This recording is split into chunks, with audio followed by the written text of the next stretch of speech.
DocTalk is brought to you by Merck Animal Health, the science of healthier animals. Hey folks, welcome to DocTalk. Thanks for joining me. Dr. Dan here. We're going to have a great show with Dr. Chris Reinhardt.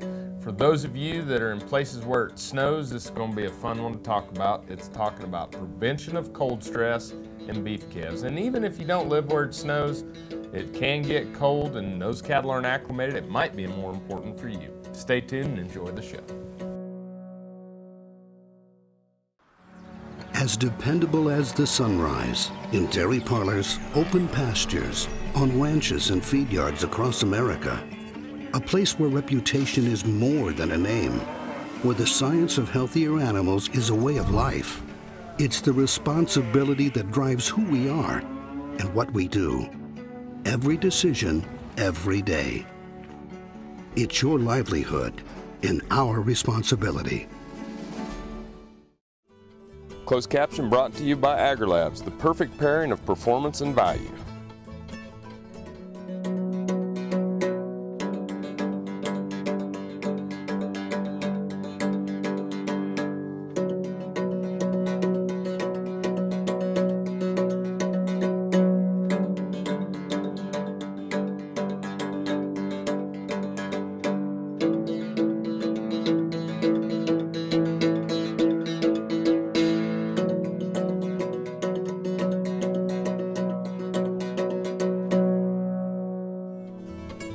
This segment brought to you by the new Hired Hand Portable Cow Sprayer. For more information, visit cowsprayer.com.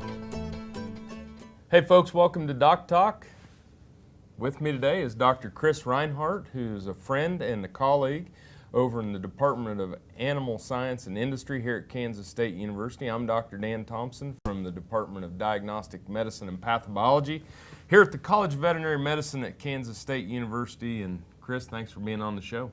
It's a great day, Doc. It always is a great day, and we're thankful for y'all to watch DocTalk, and we're going to talk about cold stress in calves. And I'll take the first segment, and we're going to kind of tag team this today. I'll talk about the little ones, and then we'll get Dr. Reinhardt involved with the feeder calves and the cows and others. But you know, when we start out and that baby calf hits the ground, you know, a lot of times we calve in the time of year where we still have snow on the ground and we can get cold stress in those baby calves. And the one thing I never really knew, you know, the easy way to diagnose cold stress in a calf, I mean, granted, when you find one that's covered with ice or snow and it's shivering, you know that you're going to have a cold stress. But you can use a rectal thermometer.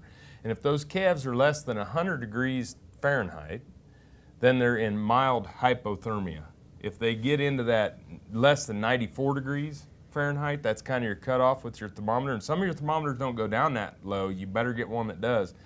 That's when you get into severe hypothermia, and that's when we've got to warm those calves up. But less than 100 is mild, less than 94 is severe. Make sure you get those calves in the someplace to warm them up. There's 3 ways to warm up baby calves. You can, you know, the cab of the pickup is probably okay when they're 100 degrees or 99, but if they start to drop in that severe, then we're talking about warming blankets, we're talking about water baths, or we're talking about heat boxes. First one, the water bath. If you're going to run water in a bath, you got to make sure you prop the calf's head up, don't let him drown, and then you want the water to be around 100 degrees Fahrenheit. The thing I don't like about water baths, if you're going to use a water bath, put a water bath out in the calving barn. Okay, I see people that bring calves into their home, put them in a bathtub, and we actually had a young child that died due to this because they put a calf to warm him up in the bathtub. Calf had salmonella. You get salmonella in the bathtub. The young child took a bath the next night, drank some of the water, got a multi-drug resistant salmonella. So if you're going to use a water bath, do that. We use the warming blankets. You want to make sure you don't burn the calf. You don't have the blankets too hot. If you're going to use a hot box or a heat box, keep that box at 105, 108, and make sure you have ventilation, because if you don't have good ventilation and air moving through, you can get hot pockets there in those boxes. So clean out the box between calves so you don't have diarrhea or different things pass between the calves. And then once you get them warmed up, then we're going to want to make sure you get colostrum in those calves, or maybe you want to put colostrum in those calves before. But the key to neonates, whether it's a puppy, a kitten, or a calf, when it's cold stress, fluids and warmth. Fluids and warmth. Two major things with starting those calves. We're off and running. We're going to come back. We're going to get Dr. Reinhardt involved, talking about feedlot and cows cold stress. Thanks for joining us on DocTalk. We'll be back after these messages.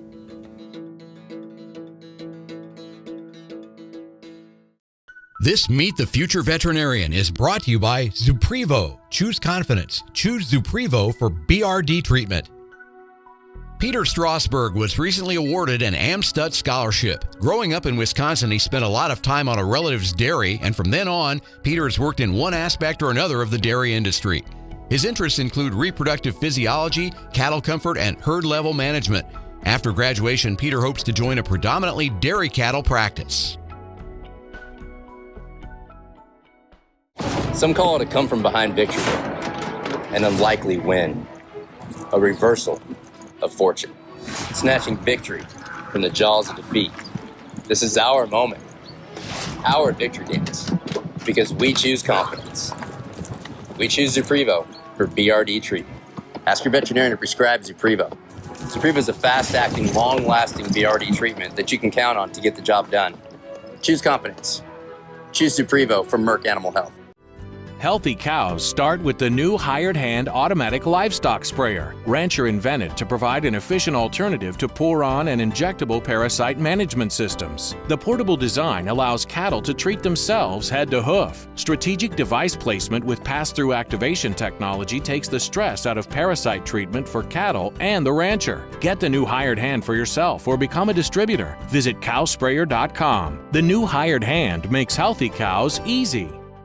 Calves require adequate, high-quality colostrum immediately following birth to receive the immune and nutritional support needed to fight diseases and thrive. Next-generation Colostrix colostrum replacer and supplement are USDA licensed to aid in the treatment of failure of passive transfer and contain natural maternal bovine colostrum antibodies against E. coli K99. Ask your animal health supplier for Colostrix or visit agrilabs.com for details. Colostrix makes all systems go.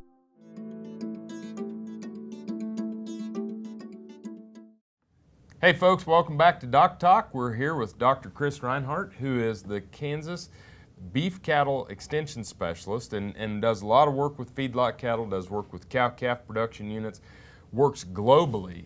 You've been England, Mexico, South Africa, Spain, and Western Kansas. That's right. We spend a lot of time going to Western Kansas. I don't travel so well overseas, but Dr. Reinhardt is the one that does a good job on that. But let's talk about cold stress and feedlot cattle, Chris. It's the perfect time to start talking, Doc, and as you mentioned on the neonates, preparation is critical, because if you're going to cover this up after it's already a problem, we're going to dig a really deep hole. Right, and so when we get into the feedlots, we're talking about mud, cold, and water. It's easy to forget how important mud is in this problem. If we're out in western Kansas and we haven't gotten much precip, really we're into January before we're really worried about the real bitter cold coming out of the north.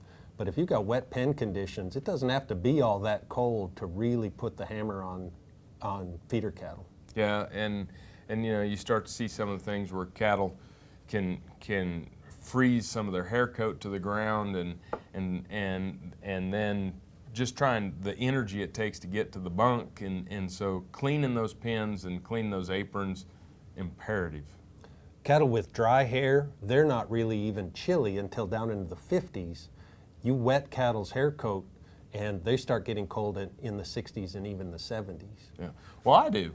Exactly. I mean, you start to think about that, and so, you know, what are some of the things we can do with these pen conditions? What are some of the things management-wise? You know, obviously there's the emergency of when you have a storm to just push it to the back of the pen to give the calves a dry place to lay down and then haul it out later or redistribute it. But what are some other things we can do management-wise?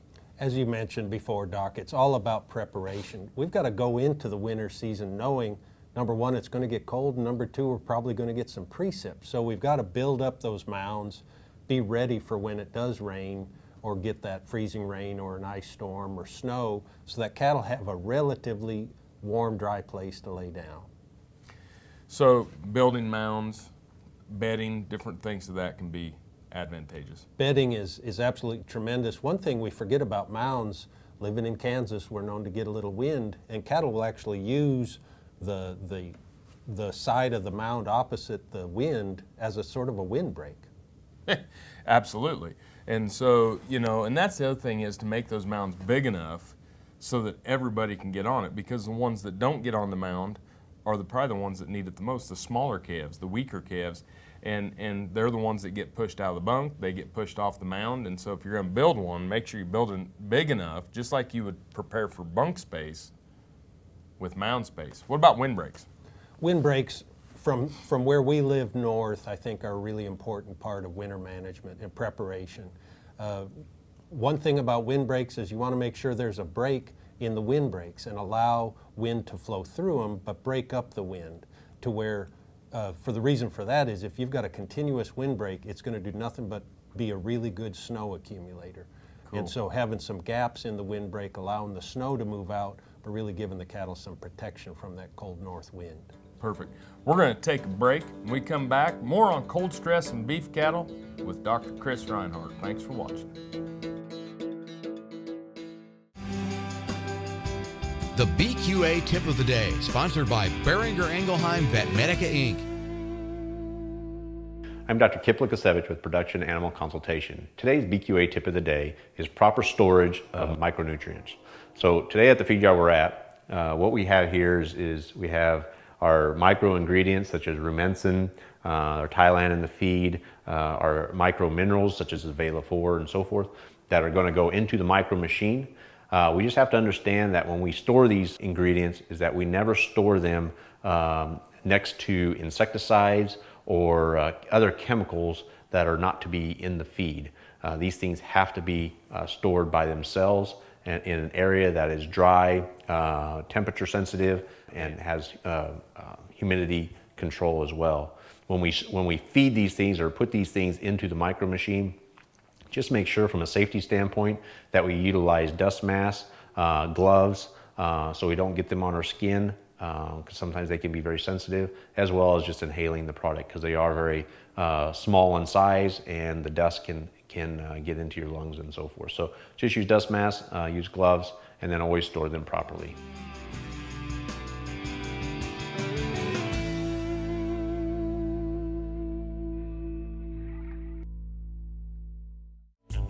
Say this is a calf that's been run through the chute a few too many times. Going through the chute stresses cattle, causing them not to eat like they should. Luckily, Pyramid 5 plus Presponse SQ provides proven protection against key respiratory diseases in a single shot, with just one trip through the chute. Talk to your veterinarian about Pyramid 5 plus Presponse SQ, and soon your calves will relax and eat like a whole different animal.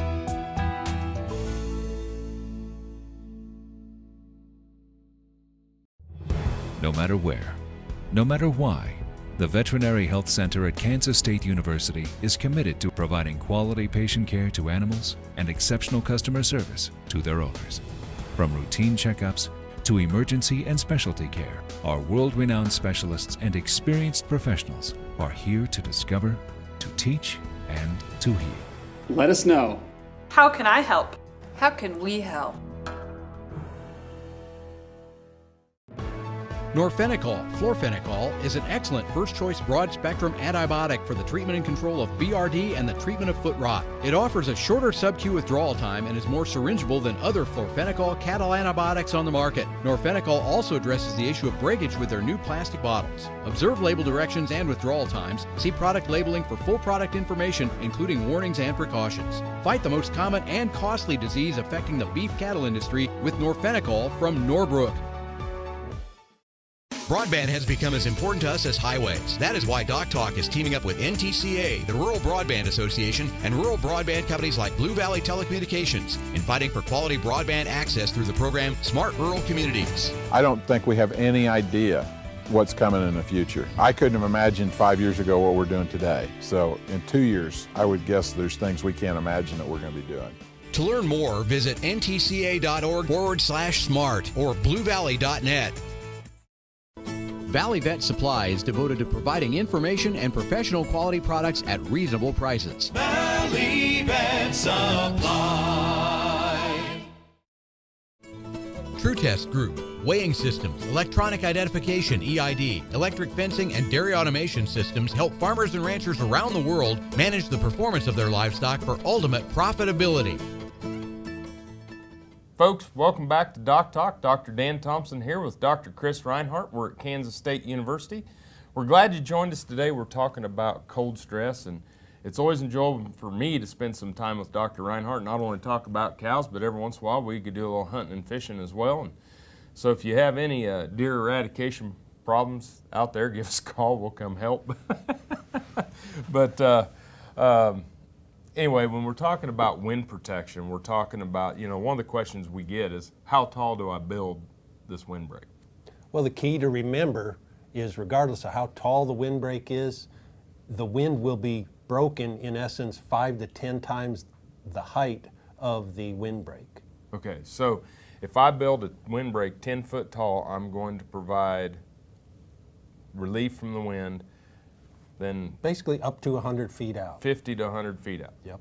And so that's kind of your gauge of how far you're going to provide windbreaks within these. So if you build it 20, 30 feet, then you're talking 150 to 300 foot of relief. Exactly. And the other half of that is to remember, snow is going to accumulate on the leeward, the non-windward side of that protection. And so we want to prepare for that too, because in the spring that means more mud. And these types of windbreaks would be important to understand for your cows as well. If you got cows out on the range and you're going to build a windbreak that's big enough for everybody, you're going to have to get it big enough to cover the surface area, not only the width, but the depth of the breaking of the wind. So one thing we talked about in the break that was, you reminded me of, if you're someplace where it gets hot and humid, what about the windbreaks then? Windbreaks are great in the winter, December, January, particularly here in Kansas. Come July and August, they can mean real problems for feedlot cattle. Yeah, we want wind. And those mounds cattle can get up on the mound. They serve dual purpose because they can get up and catch a breeze in the summer, but the windbreaks, you got to remove them. Exactly. So if you're living in North Dakota, year-round wind protection is fine, but if you're in even south central Nebraska, on south, we've got to have removable windbreaks. Absolutely. Well, let's move on. I'm going to change gears with you here. Let's move on to talking about cows and talking about cold stress in the mature cows. So when do cows start to get cold? A cow with a really good winter hair coat who is dry, especially northern bred cattle, they're comfortable down to freezing point. Okay, and heavy wind coats probably even comfortable lower than that. Yep. And so really when we're looking at cattle in different areas of the world, if we have a cold snap in the south and they don't have a hair coat, even as you mentioned, 50, 60 degrees, those cattle can start to hit their lower critical temperature or when they're starting to get cold stressed. Exactly, and that's where a career stockman is able to read the cattle and know what your cattle are prepared for. Right, and so depending on hair coat, we can have different levels of when those animals are starting to have cold stress or start to go below their lower critical temperature. Right. All right, well, we're going to take a break. When we come back, we're going to wrap up this discussion on cold stress. We'll finish up talking about cows, how to feed the cows during cold stress. Thanks for joining us on Doc Talk. I'm Dr. Dan Thomson here with Dr. Chris Reinhardt, and we'll see you after these messages.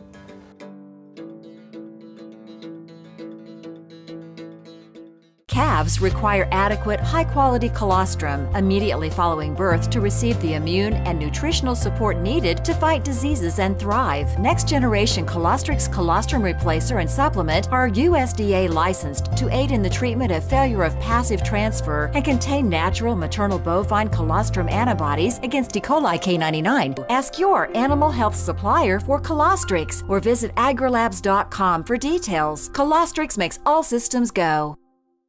Hello friends, I'm Ernie Rodina. And I'm Dawn Dawson with the Better Horses Radio Show. For over 9 years, we've been bringing the Better Horses Radio Show to markets all across the Midwest. We talk about God, lots about horses. We talk about cows, we talk about horse health, we talk to top trainers, and we even talk about Roy Rogers. We're having a blast with Better Horses Radio Show and would love to take it to a market near you. So visit our website at betterhorsesradio.com and let us or your local radio station know you'd like to hear it in your area. The Better Horses Radio Show is unbelievable. This hog is head over hoof for meal made from U.S. soybeans. Now, one hog isn't that impressive, but suppose we add another, and another, and another. Before long, you've got billions of hungry customers around the world all clamoring for the same thing. Our soybeans. Learn more about the billion-dollar appetite of animal agriculture at BeyondTheElevator.com. Brought to you by America's soybean farmers and their checkoff. Beef producers asked for it, and the wait is over. Enroflox 100 Enrofloxacin from Norbrook, now approved for single-dose treatment and control of bovine respiratory disease. With the same active ingredient and dosing regimen as Baytril 100 in beef and non-lactating dairy cattle. Choose Enroflox 100 when looking for an injectable antimicrobial solution to treat and control BRD. Observe label directions and withdrawal times. See product labeling for full product information, including warnings and precautions. Consult your veterinarian to see if Enroflox 100 is right for your cattle. This segment is brought to you by the Beef Quality Assurance Program and the Kansas Beef Council, improving animal care and beef safety for more than 20 years.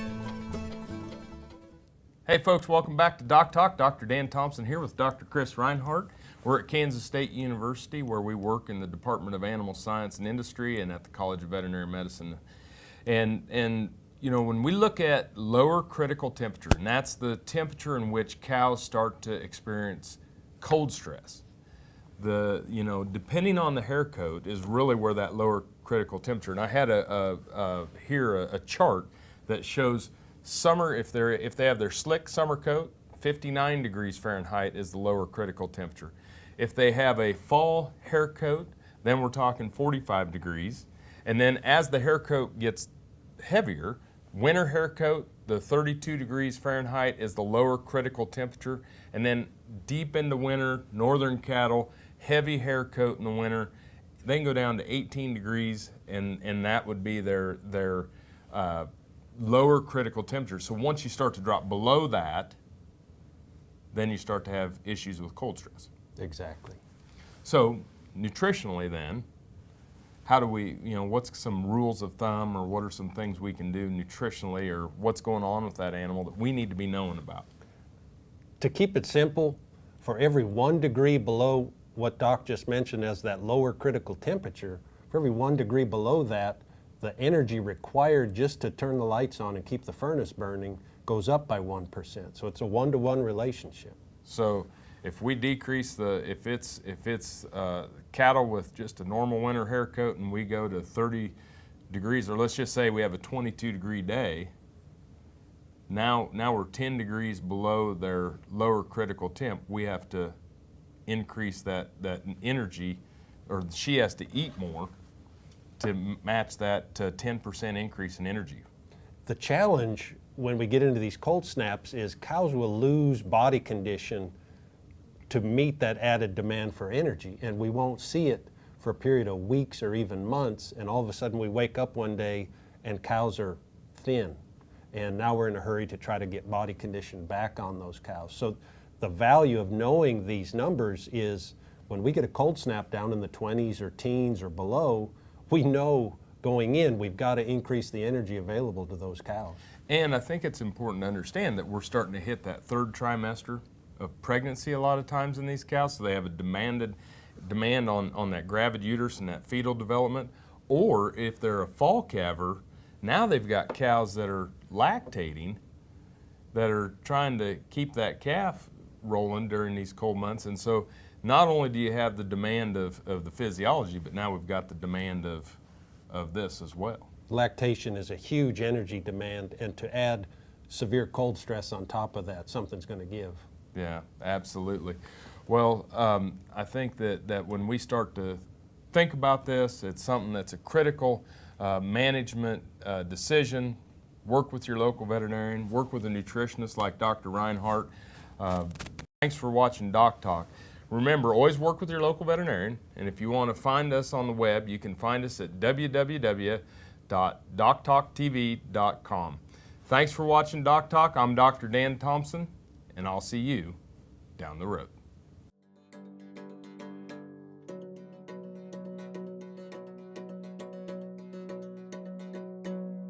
Closed caption brought to you by AgriLabs, the perfect pairing of performance and value. For more information about this program or previous programs, go to DocTalkTV.com. Doc Talk was brought to you by Merck Animal Health, the science of healthier animals.